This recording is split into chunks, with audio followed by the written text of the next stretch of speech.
하나님께서 오늘 우리에게 주신 말씀은 로마서 10장 1절부터 13절까지 말씀입니다. 로마서 10장 1절부터 13절까지 말씀을 제가 받들어 읽겠습니다. 형제들아, 내 마음에 원하는 바와 하나님께 구하는 바는 이스라엘을 위함이니 곧 그들로 구원을 받게 함이라. 내가 증언하노니 그들이 하나님께 열심히 있으나 올바른 지식을 따른 것이 아니니라. 하나님의 의를 모르고 자기 의를 세우려고 힘써 하나님의 의에 복종하지 아니하였느니라. 그리스도는 모든 믿는 자에게 의를 이루기 위하여 율법의 마침이 되시니라. 모세가 기록하되 율법으로 말미암는 의를 행하는 사람은 그 의로 살리라 하였거니와, 믿음으로 말미암는 의는 이같이 말하되 내 마음에 누가 하늘에 올라가겠느냐 하지 말라 하니, 올라가겠느냐 함은 그리스도를 모셔 내리려는 것이요, 혹은 누가 무저갱에 내려가겠느냐 하지 말라 하니, 내려가겠느냐 함은 그리스도를 죽은 자 가운데서 모셔 올리려는 것이라. 그러면 무엇을 말하느냐? 말씀이 내게 가까워 내 입에 있으며 내 마음에 있다 하였으니 곧 우리가 전파하는 믿음의 말씀이라. 내가 만일 내 입으로 예수를 주로 시인하며 또 하나님께서 그를 죽은 자 가운데서 살리신 것을 내 마음에 믿으면 구원을 받으리라. 사람이 마음으로 믿어 의에 이르고 입으로 시인하여 구원에 이르느니라. 성경에 이르되 누구든지 그를 믿는 자는 부끄러움을 당하지 아니하리라 하니, 유대인이나 헬라인이나 차별이 없음이라. 한 분이신 주께서 모든 사람의 주가 되사 그를 부르는 모든 사람에게 부요하시도다. 누구든지 주의 이름을 부르는 자는 구원을 받으리라. 아멘.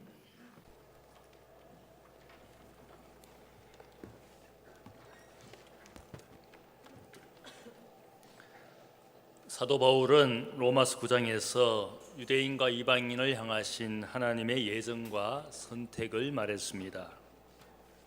이 선택과 예정에 대한 신학적인 논쟁과 해석이 지금도 계속되지만, 바울이 이것을 말한 중요한 이유가 있습니다. 그것은 로마 교회를 구성하고 있는 유대인과 이방인들이 서로 간에 대한 불신과 갈등을 넘어서서 복음 안에서 하나가 되기를 구하는 마음으로 이 편지를, 이 주제를 쓰고 있습니다.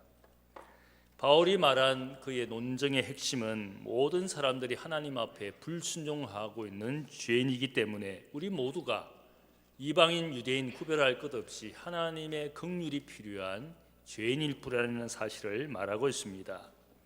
그리고 복음에 나타난 하나님의 의로서 나타난 예수 그리스도가 우리 모두가 그분을 필요로 하고 있는 사람이라고 말하고 있습니다. 로마서 11장 29절을 그가 특별히 여기에서 하나님의 긍휼에 대해서 강조합니다. 하나님의 은사와 부르심에는 후회하심이 없느니라. 너희가 전에는 하나님께 순종하지 아니하더니 이스라엘이 순종하지 아니함으로 이제 긍휼을 입었는지라. 이와 같이 이 사람들이 순종하지 아니하니 이는 너희에게 베푸시는 긍휼로 이제 그들도 긍휼을 얻게 하려 함이라. 하나님이 모든 사람을 순종하지 아니하는 가운데 가두어 두심은 모든 사람에게 긍휼을 베풀려 하심이로다. 예정과 선택에 대해서 우리가 어떻게 해석하느냐, 하나님의 선택, 인간의 자유의지, 그런 주제를 가지고 이 로마서 9장의 말씀을 많은 논쟁 가운데 지금도 계속되고 있지만, 여기에 바울은 우리 모두가 하나님의 긍휼이 필요한, 하나님께 끊임없이 불순종하는 죄인일 뿐이라는 사실을 강조하고 있습니다. 여기에 우리가 특별히 하나님의 선택과 또 하나님의 예정 가운데 우리에게 나타난 하나님의 의로서 오신 예수님의 존재를 강조하고 있습니다. 우리는 예수님이 우리의 삶의, 우리의 신앙의 가장 핵심, 또 우리의 근본이시지만 우리의 신앙생활을 가만히 들여다보면 전혀 예수님과 상관없는 그런 삶을 살고 있습니다. 예수님과 상관없는 수많은 신앙적인 오류 가운데 우리는 살고 있습니다. 그래서 바울은 우리가 어떤 신앙적인 오류를 범하고 있는가를 이 10장에서 말하고 있습니다. 여러 가지 신앙적인 오류가 있습니다. 첫 번째는 우리가 잘못 가고 있는 열심, 잘못된 열심을 가지고 있다고 말합니다. 신앙생활에서 한 가지 중요한 덕목이 있다면 열정 혹은 열심이라는 덕목입니다. 열심을 가지고, 열정을 가지고 신앙생활을 하도록 말씀합니다. 요한계시록에 보면 2장과 3장에 보면 아시아에 속한 7교회 이야기가 나오는데 그 중에 한 교회, 라오디게아 교회가 나옵니다. 라오디게아 교회 교인들의 특징은 미지근한 신앙을 가진 사람들입니다. 뜨겁지도 차지도 않은 미지근한 신앙을 살고 있는 그들을 향하여 부활의 주님께서 이 교회의 메시지를 전합니다. 물론 내가 사랑하는 자를 책망하여 징계하노니 그러므로 너가 열심을 내라, 회개하라. 주님의 메시지는 그들이 열심으로 주님을 사랑하고 성도를 사랑하고 열정적인 그리스도인이 되기를 그들에게 촉구했습니다. 베드로는 소아시아 교인들에게 권면합니다. 베드로전서 3장 13절을 보면 열심으로 선을 행하라, 열심으로 서로 사랑하라. 열심을 가진 그런 그리스도인이 될 것을 촉구합니다. 바울은 동역자 디도에게, 특별히 크레테섬에서 목회하고 있는 디도에게 편지에서 그 교인들에게 이야기합니다. 예수님께서 우리를 위하여 자신을 주신 것은 우리를 구속하고 깨끗하게 하시고 선한 일에 열심을 내는 친백성이 되게 하신 것이라. 예수님이 우리를 구원하여 주신 그 목적 가운데, 우리를 자녀 삼으신 그 목적 가운데 중요한 일은 우리가 열심을 내는 백성, 열심으로 살아가는, 열심으로 신앙생활하는 그런 하나님의 백성 되게 하시는 것이 주님이 우리를 구원하신 목적이라고 말하고 있습니다. 사도 바울은 로마서 12장 11절에서 이 로마 교회 교인들에게도 말하기를 부지런하여 게으르지 않고 열심을 품고 주를 섬기라. 이렇게 열심에 대해서, 열정에 대해서 강조하고 있습니다. 왜 우리가 신앙생활을 열심을 다하여 또 열정을 가지고 해야 됩니까? 그게 이유가 있습니다. 왜냐하면 우리 하나님께서 열심과 열정을 가지신 하나님이라고 성경은 말합니다. 우리가 잘 아는 십계명 첫 번째, 두 번째 계명은 하나님 외에 다른 신을 두지 말라. 너를 위하여 우상을 만들지 말고 우상에게 경배하지 말라. 그것이 두 번째 계명입니다. 이 첫 번째 계명, 두 번째 계명에서 왜 우리가 그렇게 해야 되는 것인가? 그 이유를 설명하는데, 하나님이 창조하신 인간이 다른 신을 섬기거나 혹은 우상을 만들어 섬기는 것을 하나님이 미워하신다, 가증히 여기신다. 그 이유로서 말하는 것은 성경이 신인 동형적으로 인간의 감정을 가지신 하나님의 모습으로 이렇게 표현합니다. 너의 하나님은 질투하시는 하나님이라. 이 질투라는 감정은 부정적인 감정이지 않습니까? 그런데 이 질투하다라는 이 히브리어 원어의 또 다른 뜻은 열심을 가지셨다, 열정을 가지셨다, 그런 뜻을 가지고 있습니다. 이 말은 하나님이 우리 인생에게 대하여 애정을 가지고 계신다, 열정을 가지고 계신다. 그 뜻은 하나님이 창조하신 인생이니까 우리가 무엇인가를 내가 만들고 혹은 내가 무슨 일을 했다면 그 일과 그 존재에 대해서 우리는 당연히 애정을 가지고 있습니다. 내가 관계하지 않은 것에는 전혀 애정이 생기지 않습니다. 내가 만들었기 때문에, 내가 수고해서 애써서 만들었기 때문에 그 존재에 대하여 내가 사랑하게 되는 겁니다. 열정을 가지게 되는 겁니다. 남들은 무시하고 아무렇지도 않게 생각할지 모르지만 나는 거기에 대한 애정이 있습니다. 상대방에 대한 열정적인 사랑, 열심을 품게 되면 자연히 질투의 감정이 일어납니다. 남편과 아내가 서로 이제는 질투하지 않는다면 진짜 서로 사랑하는지 의심해 보아야 됩니다. 내 남편에게, 내 아내에게 누군가 남자나 여자가 접근하면 질투의 감정이 일어나는 것이 당연한데 전혀 일어나지 않고 있다면 의심해야 되는 겁니다. 사랑이 식어진 겁니다. 사랑이 존재하지 않고 있는 겁니다. 부정적인 감정이라 할 수 있는 질투의 감정 뒤에는 사랑하는 연정과 열정이 있기 때문인 겁니다. 아수르 군대가 예루살렘을 포위를 했습니다. 이 소식을 알게 된 유다 왕 히스기야 왕이 하나님의 성전에 올라가서 나라를 이 위기에서 구해달라고 하나님께 간절히 기도했습니다. 히스기야 왕의 기도에 하나님이 응답하시고 선지자 이사야를 보내어서 하나님의 말씀을 전합니다. 남은 자는 예루살렘에서부터 나올 것이요 피하는 자는 시온 산에서부터 나오리니 여호와의 열심이 이 일을 이루어 주시리라. 하나님의 열심이, 하나님의 열정이 이 민족을 저 외세의 손에서 구하여 주실 것이다. 하나님의 구원의 역사는 하나님의 열심으로부터 나오는 것이다. 이 민족을 택하시고 우리 인생을 선택하여 하나님의 자녀 삼아 주셨을 때는 그분은 우리에 대하여 열정과 열심을 품으신 하나님이라고. 열정의 하나님, 하나님의 열심에 대해서 이야기합니다. 그래서 우리가 하나님의 자녀라면 하나님의 열심을 본받는, 열심을 가지고 열정을 가진 하나님의 백성이 되어야 된다는 겁니다. 미지근하게 살지 말고 열정적인 사람이 되어야 된다는 겁니다. 저는 후배 목회자들에게 목회에 있어서 가장 중요한 것이 무엇이냐? 목사는 열정을 가져야 된다. 복음에 대한 열정, 영혼에 대한 사랑, 교회에 대한 사랑, 그 사랑과 열정이 없이는 결코 목회를 할 수 없다. 아무리 많은 지식을 가지고 혹은 설교를 잘하고 혹은 공부를 많이 해서 학위를 가지고 있다 할지라도 그것 가지고 목회하는 것이 아니라 교회와 영혼에 대한, 복음에 대한 사랑이 없으면 결코 목회할 수가 없는 것이다. 사랑이 있어야 되는 겁니다. 열정이 있어야 됩니다. 왜 기도할 수 있습니까? 왜 찬양을 기쁨으로 할 수가 있습니까? 왜 내가 수고하고 봉사하는 겁니까? 내 마음에 있는 사랑과 열정 때문에 하는 겁니다. 그 열정, 열심은 억지로 만들어낼 수가 없습니다. 하나님의 우리를 향하신 그 사랑을 경험한 사람은 이 속에서 열정이 생깁니다. 사랑이 생깁니다. 구약 성경은 열심을 신앙의 중요한 덕목으로 생각을 했습니다. 열심을 가진 한 신앙의 이야기, 신앙의 용 이야기를 민수기 25장에서 합니다. 거기에 보면 이스라엘 백성이 애굽 땅에서 나와서 광야 세월을 살고는 계속 가나안 땅으로 가는 여정 중에 드디어는 모압 민족이 사는 모압 평지에 오게 됩니다. 시딤 평야에 오게 됩니다. 그들은 안심을 하면서 영적인 긴장을 늦추고는 그 모압 민족이 섬기는 우상을 함께 섬기게 됩니다. 우상 숭배하는 이스라엘 백성을 보고 모세가 분노합니다. 모세가 책망을 하는 와중에도 한 이스라엘 남자가 모압 여인을 데리고 장막에 들어가서 음행을 하고 그들이 섬기는 우상을 섬깁니다. 그것을 본 아론의 손자 젊은 제사장 비느하스가 창을 들고 들어가서 장막에 들어가서 그 이스라엘 남자와 여자를 창으로 깨어서 죽입니다. 살인을 했습니다. 그런데 온 이스라엘 백성이 이 젊은 비느하스의 그 열심을 칭찬합니다. 배교자, 이단자를 죽였다. 죽여야 된다. 하나님 아닌 다른 신을 섬기고 배교한 저를 칼을 들어서 죽이는 것이 마땅하다. 그 비느하스의 열심을 칭송하고 그를 영웅으로 만들었습니다.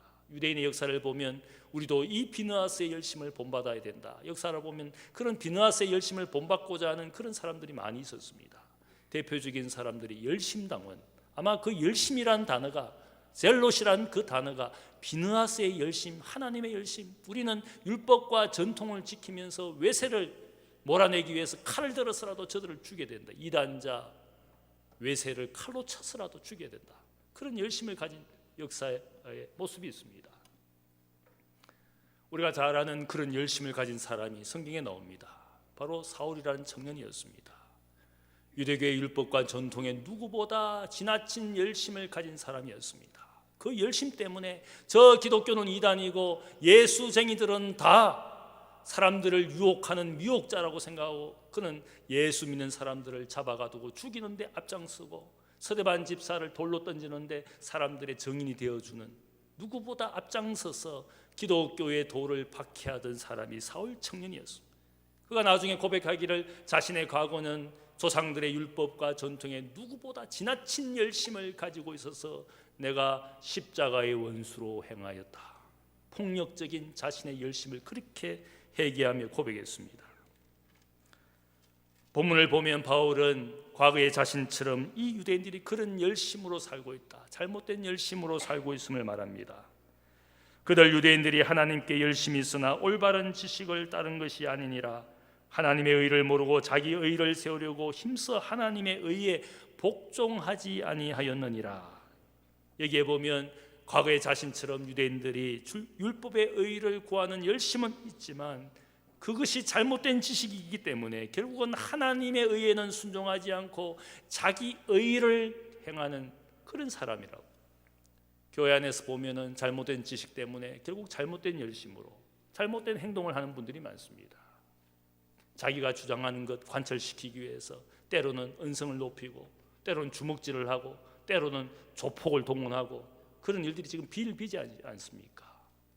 무엇인가 열심은 있기는 있는 것 같은데 잘못된 열심으로 잘못된 행동을 하는 분들이 오늘 교회를 어지럽히고 있습니다. 오늘 우리는 지식과 정보의 홍수 속에 살고 있습니다. 인터넷과 SN 시대에 살면서 우리는 과거보다 더 많은 정보와 지식을 가지게 되었습니다. 문제가 뭡니까? 이 많은 지식, 이 많은 정보를 가지고 바른 지식, 바른 정보를 가지고 사는 것이 아니라 오히려 잘못된 지식을 알게 되고 잘못된 뉴스를 만들게 되고 결국은 자신과 인생을 망치는 행동을 하게 되는 것을 보게 됩니다. 최근에 여러분도 아시지만 동네 맘카페에서 어떤 뉴스, 어떤 이야기가 전해져서 결국은 한 유치원 선생이 스스로 목숨을 끊는 그런 불행한 일들이 생겼습니다. 거기에는 진실도 있겠지만 사실은 진실로 증명되지 않은 그런 검증되지 않은 이야기들이 거기에 막 올라갑니다. 잘못된 지식이 사람들에게 잘못된 열심을 만들어내고 결국 잘못된 행동으로 자신뿐만 아니라 타인의 인생을 불행하게 만드는 일들이 우리 사회에 지금 곳곳에서 일어나고 있습니다. 바울이 오늘 여기서 말하는 것은 우리가 올바른 지식을 가지고 살아야 되는데 올바르지 않은 잘못된 지식이 결국은 잘못된 열심과 잘못된 행동으로 가고 있는 것이 그것이 유대인의 지금 모습이다. 바울이 말하고자 하는 그 지식은 머리의 지식이 아닙니다. 그노시스, 머리로만 아는 지식이 아니라 바울이 여기서 지식이라는 단어를 쓸 때 에피그노시스라는 말을 씁니다. 이것은 마음의 지식을 이야기합니다. 마음이 없는 지식, 머리로만 생각하고 판단하는 그런 지식이 사람을 죽일 수 있습니다. 사람을 해칠 수가 있습니다. 그러나 여기에 보면 마음으로부터 나오는 지식은 생명을 사랑합니다. 사람들의 권리를 존중합니다. 타인의 존재에 대해서 배려하고 존경합니다. 그것이 마음의 지식입니다. 마음의 지식이라는 이 에피그노시스라는 말을 바울이 여러 군데서 사용합니다.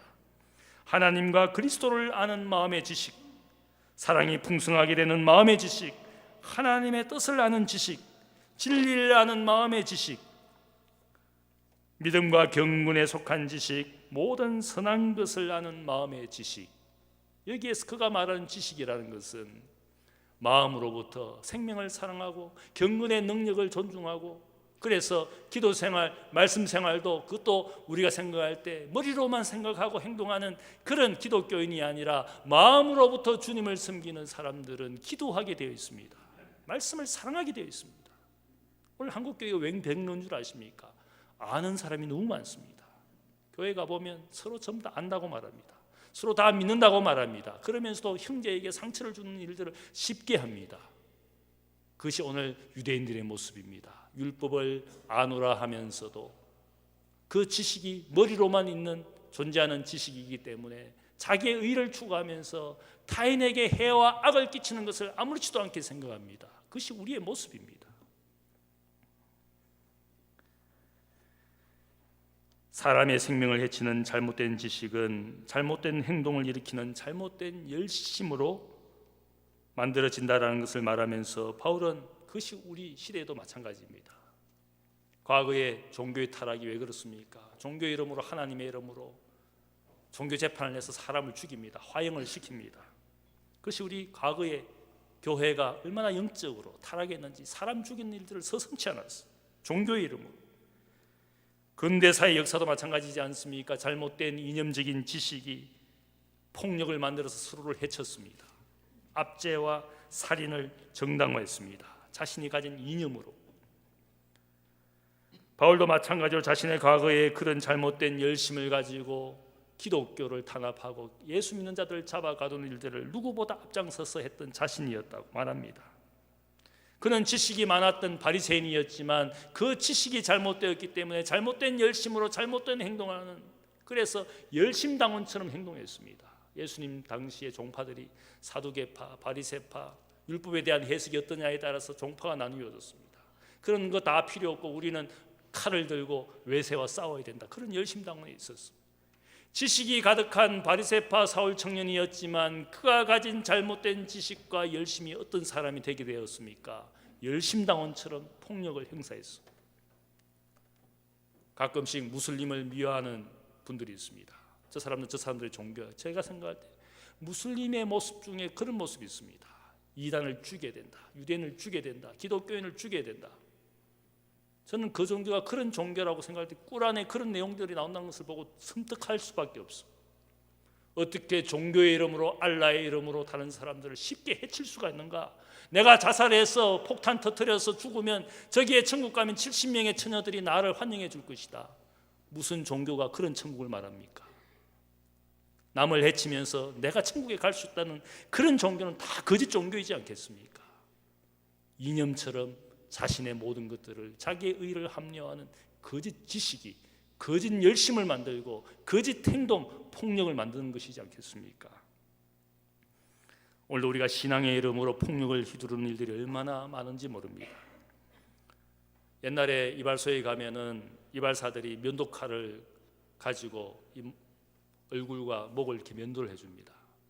칼을 들고는 가죽띠에다가 이렇게 몇 번 쓱싹 하고는 제 목에 칼을 갖다 댑니다.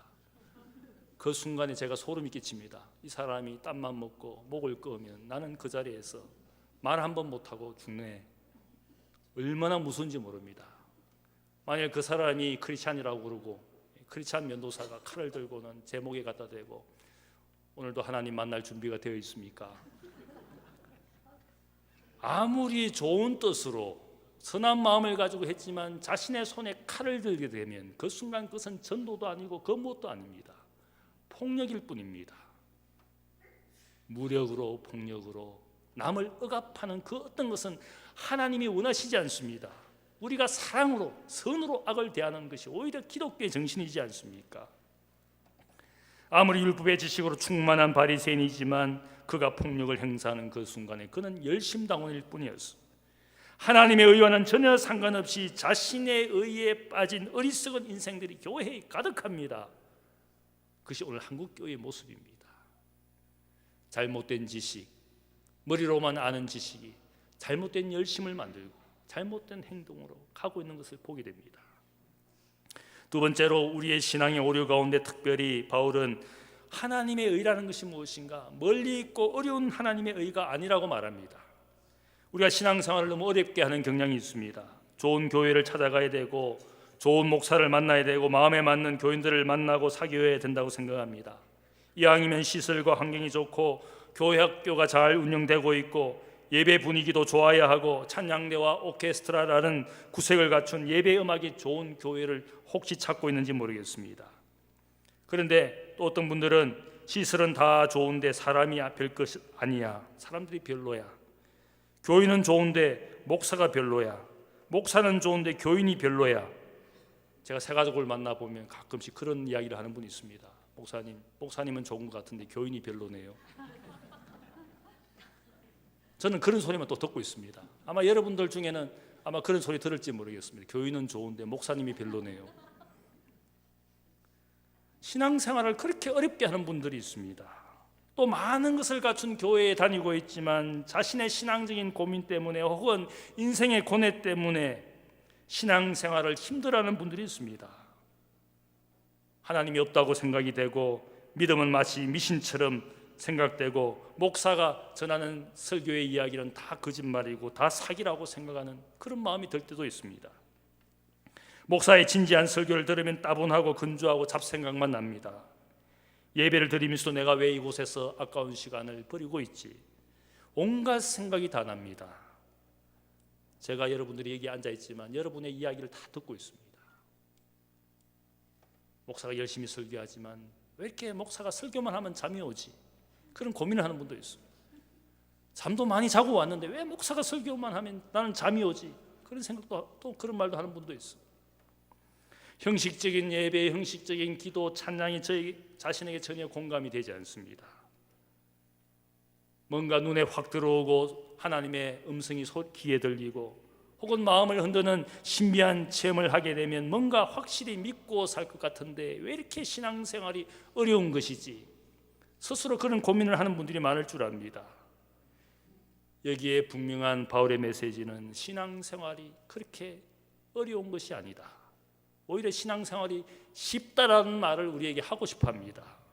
유대인들은 하나님의 율법을 지키는 것을 힘들어했습니다. 자신에게도 짐이고 남들에게 강요하는 것도 짐인 줄 알았습니다. 그러나 율법의 의를 지켜야 하나님의 의를 갖게 된다고 생각을 했기 때문에 어렵게 힘들게 율법을 지키는 삶을 살았습니다. 자신들의 신앙생활, 율법을 지키는 삶이 너무너무 어렵다고 생각하고 있었어. 그러나 바울은 분명히 말합니다. 이제는 복음에 나타난 하나님의 의는 그렇게 어려운 것이 아니다. 왜냐하면 하나님의 의이신 예수 그리스도가 우리의 삶에 우리 곁에 와 계시기 때문에 멀리 계시는 주님, 어려운 주님이 아니라 우리의 삶에 이미 존재하고 계시는 주님이라고 그렇게 우리에게 말하고 있습니다. 그래서 그가 우리에게 말하는 것은 저 모세의 시대에 하나님께서 모세를 통하여 하나님의 계명을 주시고 명령을 주었을 때 백성들이 어렵다고 생각했습니다. 하나님께서 모세를 통하여 신명기 30장 11절에 이야기합니다. 내가 오늘 너에게 명령한 이 명령은 너에게 어려운 것이 아니요 먼 것도 아니라 하늘에 있는 것이 아니니 너가 이르기를 누가 우리를 위하여 하늘에 올라가 그의 명령을 우리에게로 가지고 와서 우리에게 들려 행하게 하라 할 것이 아니요 이것이 바다 밖에 있는 것이 아니니 그의 명령을 우리가 바다를 건너가서 우리에게로 가지고 와서 우리에게 들려 행하게 하려 할 것도 아니니라.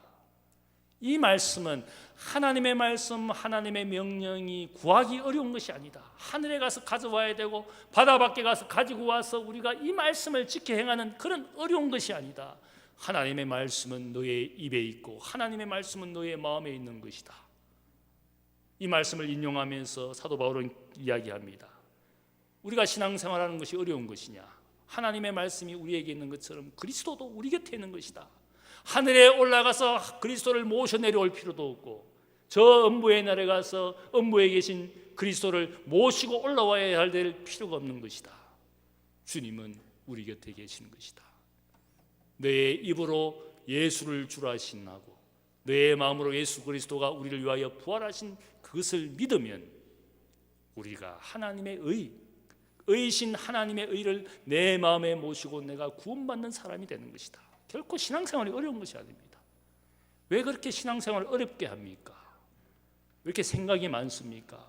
왜 멀리 있고 어렵다고 생각합니까? 오늘 바울의 말의 핵심은 예수 그리스도 하나님의 의가 우리의 삶에 있고 내 마음과 내 입으로 고백하고 시인하면 내가 하나님의 자녀가 되는 신앙생활은 결코 어려운 것이 아닙니다. 힘든 것이 아닙니다. 우리가 지난주에 우리 오종욱 집사님 소천하셔서 교회가 큰 슬픔이 있었습니다. 어떻게 하면 위로가 될까? 저도 참 고민스럽고 또 슬픔과의 동 가운데 유족이나 우리 성가 대원들 또 교인들을 어떻게 위로할까? 저도 위로를 받아야 되겠는데 그런 생각을 하면서 시간을 보내는 중에 지난주일에 우리 이혜경 집사님 오늘은 안 오셨지만 공연 때문에 안 오셨지만 오셔서 2부 예배 때 주보를 딱 펼치는 순간에 우리 이혜경 집사님과 또 오 집사님의 누님이신 오정열 사모님이 큰 위로를 받았습니다. 무엇이 위로가 되었냐 보니까 설교의 제목이 하나님은 사랑이시라. 그 제목을 보는 순간에 두 분이 다 놀랐습니다. 그 제가 왜 놀랐냐고 물어보니까 오 집사님을 장지에 이제 납골당에 모시고 그 묘비 뒤에다가 글을 새겨야 되겠는데 무엇을 적을까 고민을 했다는 겁니다. 성경 말씀을 적어야 되겠는데 하나를 적었답니다. 그 적은 내용이 하나님은 사랑이시라. 그렇게 토요일 또 가서 묘비를 새기고 돌아왔는데 주일날 설교 제목을 보는 순간에 하나님은 사랑이시라. 이렇게 기가 막힌 일이 있을까? 그래서 우리가 하나님은 멀리 계시는 것이 아니라 주님은 멀리 계시는 것이 아니라 매일의 삶 속에서 우리 곁에서 위로해 주시는 주님이라는 사실을 저도 놀라고 우리 집사님도 놀라고 제가 로마서 8장을 차례대로 이렇게 설교하고 있는 중입니다. 일부러 그 본문을 택한 것도 아닙니다. 그 본문을 택하고 제목은 저는 항상 토요일 설교를 준비할 때 그때 제목을 정합니다.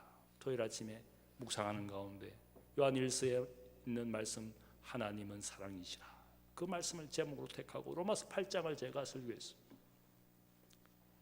하나님은 사랑이시라는 그 말씀이 우리의 영혼에 필요했기 때문에 그 제목이 정해지고 묘비에도 정해지고 그게 하나님의 역사이지 않겠습니까? 우리 곁에서 슬픔 당한 우리에게 우리 곁에 위로하시는 하나님의 작은 기적이라고 저는 믿습니다.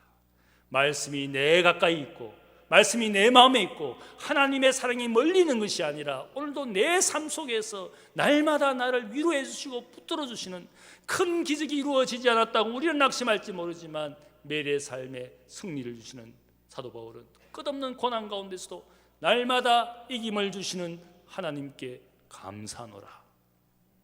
놀라운 선포를 했습니다.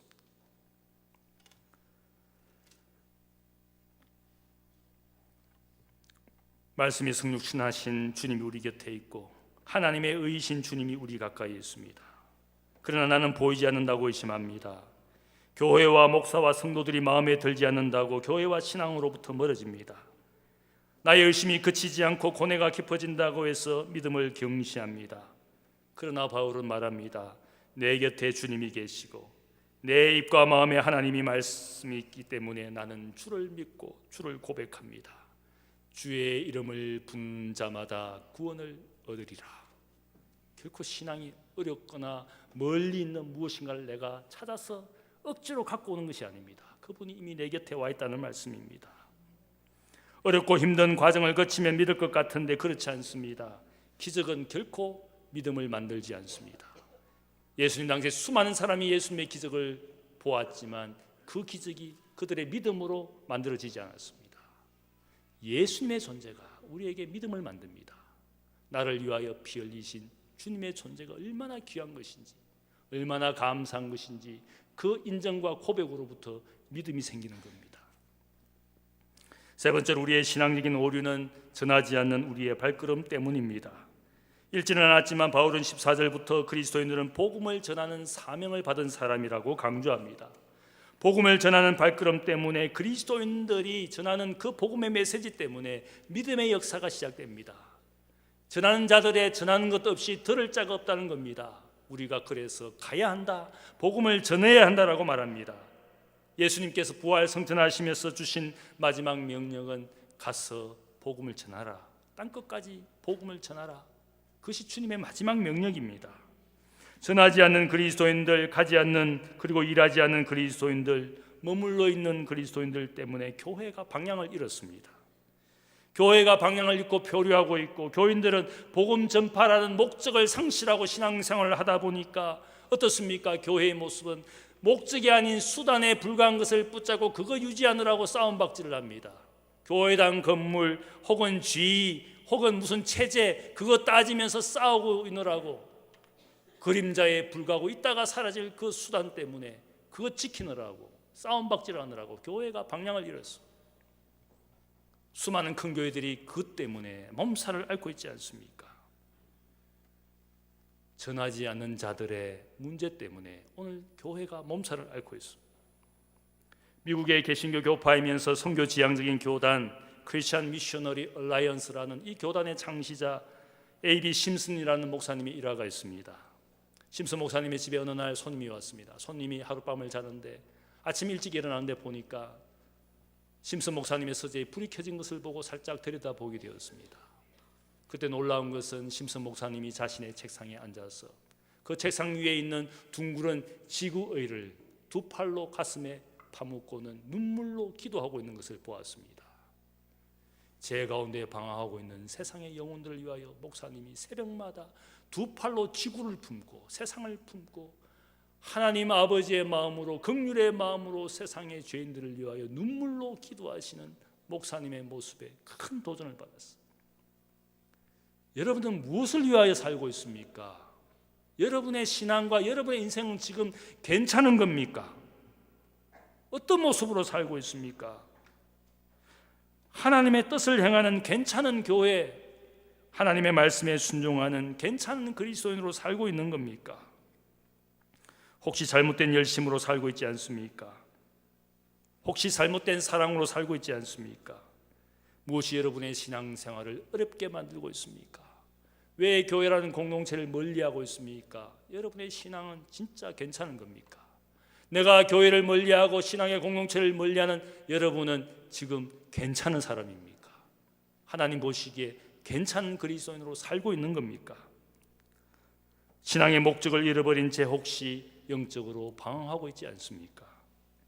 오늘 말씀을 보면 모든 사람의 주가 되신 주님이 우리를 부욕해 하시려고 우리를 가난하게 만들고 불행하게 만들려고 우리를 부르신 것이 아니라 우리의 주인이 되셔서 우리의 인생 가난으로부터 풍요롭게 하시려고 여러분의 인생에 우리의 교회에 오신 줄로 믿습니다.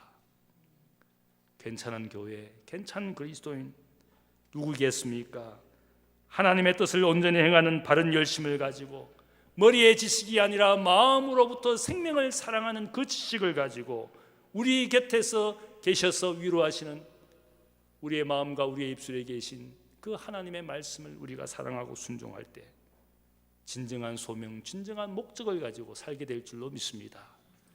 괜찮은 그리스도인 되시기를 주님의 이름으로 축복합니다. 사랑의 아버지 하나님 감사합니다. 하나님 아버지, 우리는 스스로 하나님 앞에 의로운 그리스도인, 의로운 사람이라 생각하지만 그것이 머리로만 아는 지식 가운데 판단과 비판으로 가득한 우리의 심정이 되어 우리의 마음과 영혼은 메말라 가지 않습니까? 내가 아는 이 지식이 오히려 잘못된 열정과 열심을 가지고 사람들을 억압하는 어리석은 인생으로 살지 않습니까? 내가 무엇을 목적으로 살아가고 있는 그리스도인입니까? 하나님 아버지, 나를 부르신 하나님의 사랑은 선한 열심, 선한 열정을 가지고 주님과 몸된 교회를 사랑하고 섬기도록 불러주심을 믿습니다. 우리를 향하신 열정과 열심을 가진 그 하나님의 모습을 닮아 미지근한 신앙이 아니라 하나님 열정을 다하여 주님을 섬기고 이웃을 섬기며 세상을 섬기는 하나님의 자녀가 되게 하여 주옵소서. 하나님 앞에, 세상 앞에 괜찮은 그리스도인으로 소망이 되는 저들 모두가 되게 하여 주옵소서. 감사하며 예수님의 이름으로 기도하옵나이다. 아멘.